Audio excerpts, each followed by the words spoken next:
everybody, and welcome to Learning at Home with Mrs. V. All right, so today we're going to be talking about comparing fractions. So before we compare fractions, we have to review what do we know about fractions. Well, we know that we have a numerator and a denominator. The numerator is the number on top of the fraction. The denominator is the number down below. The number down below tells how many equal parts there are in the whole thing. Like, for instance, here, if this were a pie, we would have 4 pieces in the whole pie. And the numerator tells me how many pieces have been taken or eaten. All right, how many are taken? All right, 1/4, 3/4. Okay, so when we're taking a look at that and we're comparing these, if we have 2 separate pizzas and this pizza has 1/4 taken, this pizza has 3/4 taken, it's easy to compare those because we have the same denominator. When the denominators are the same, then we just have to look at the parts that were taken and compare those to tell which is greater. All right, so 1/4 of a pizza, and I could actually draw a picture to show that. So 1/4 of a pizza compared to 3/4. 1, 2, 3. Well, it's easy to see because we have the same denominator, the same number of equal parts to compare to tell that this amount of the pizza is more. So when I read this, I actually read this 1/4 is less than, or we could do the Pac-Man, I like doing that. All right, 1/4 is less than 3/4. All right, that's easy to compare. So again, we have 5/6 compared to 2/6. We have the same denominator, a like denominator, so it's easy to compare. So if we have 5/6 of something taken compared to 2/6 taken, well, same equal number of parts, we can tell that having 5 of those sixths taken is more than or greater than 2/6. So when we have like denominators or denominators that are the same, equal number of parts in each whole, then it's really simple to go ahead and compare those. But what do we do if the denominators are different? So if the denominators are different, we have to come up with a common denominator in order to compare them. So we have to make sure that in the end, before we start comparing, that the denominators are the same. So for instance, if we have 1/3 compared to 1/2. Let's just start with that. All right, so our denominators are 3 and 2. So now what I have to do is I have to find a common denominator, a common number that they both share. So I'm going to start with multiples, and you remember we've been talking about multiples, and this is the reason why. So if we have 3 and I want to do a count by, that's what multiples are, just a count by, a simple count by. So I've got 3, 6, 9, 12, 15. So let me go ahead and take a look at 2. When I write out a count by 2's, once I get one of these numbers, I can stop. So I've got 2, 4, nope, not yet, 6. There we go. That is a common number that they both have. So if I were changing the thirds to sixths, how many times do I count in order to get 6? Well, I count 1, 2 times. So remember, what I do to the top, what I do to the bottom, I have to do to the top. So how many times do I count by 2's? Well, 1, 2, 3 times 3 times 3. So now I'm going to take these fractions and I'm going to rewrite them using this multiplication. All right. So I'm going to do 1 times 2 is 2. 3 times 2 is 6. So 1/3 and 2/6 are equivalent fractions. That's what we just ended up learning last week, right? So now 1/2, when I multiply times 3 and times 3, I get 1 times 3 is 3. 2 times 3 is 6. Notice now I have a common denominator. So now it's really easy for me to say, okay, I took 2 pieces of this one and 3 pieces of this one. So 2/6 is less than 3/6. All right, so what did we do? We used multiples. All right, just a simple count by. All right, so this is a way to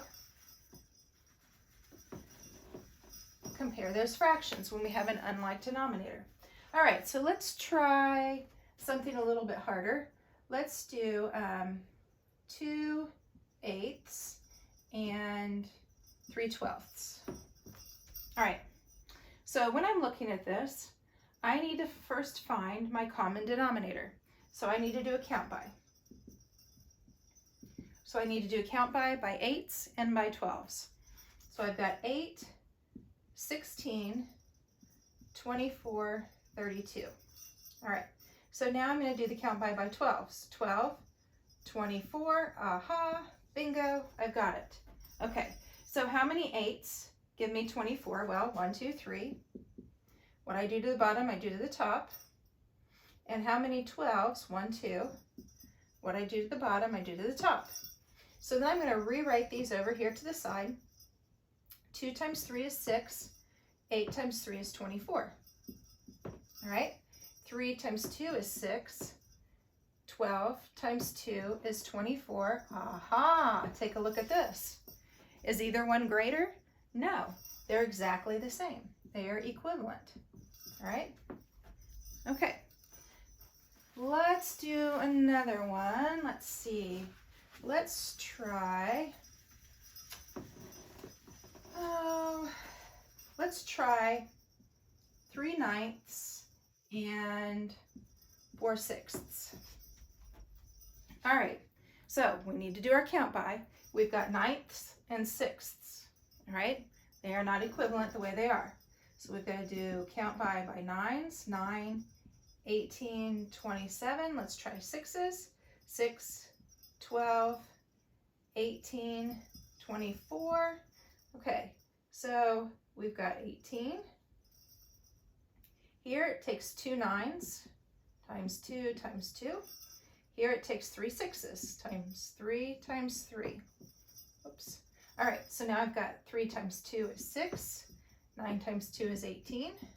So I've got 6/18 compared to 4 times 3 is 12. 6 times 3 is 18. Aha, it's really easy to see that one. 6/18 is less than, so we can come back here and put a less than sign. So I know 3/9 is less than 4/6.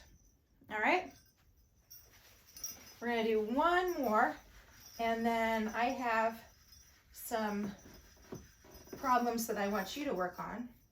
And I do also have a paper where you're going to be finding the common denominators and then explaining from there. So you're going to, and I have an explanation on the worksheet for what I want you to do. So we're going to do one more. So let's do 2/16 and 4/7. All right, so we're going to do count by 7s, count by 16s. So we've got 7, 14, and then 21, and 28, and 35, and 42. So let's do 16, and then we've got 32, and then we have 48, and then we have 58 and 64, and then we have 74, we have 80. Now, see, this is going to be drawn out, I think. So let's do 49. Oh, that's really close, really close. And then we have 63, that's 9. Then we have 70. Then we have 77, then we have 84. This is going to keep going on and on and on. So if we get to this point, we might just want to go ahead and do 16 times 7, times 7 times 7, times 16 times 16. So what I'm doing is I'm taking the denominator of the other denominator and just multiplying. So with the 16, I'm taking the 7 and I'm multiplying this times 7. So 16 times 7, and I get, let's see, 7 times 6 is 42, and then we have 7, 8, 9, 10, 11. So I have, this would be 112 14ths, because I multiplied both of them times the opposite denominator. Now here, it's going to be 112 because I want a common denominator. And remember, we can just, all this is the commutative property where I flip-flop it. Okay, so then we have to figure out 16 times 4. So that's going to be 24, 4, 5, 6. So that's 64. So we can see that 14 112ths is less than 64 112ths. So this is going to be less than. So when we get to running off the end of the paper, you might want to go ahead and just use that opposite denominator. So here we use the 7 from here and multiply the top and bottom times it. Here we use the 16 and multiply top and bottom.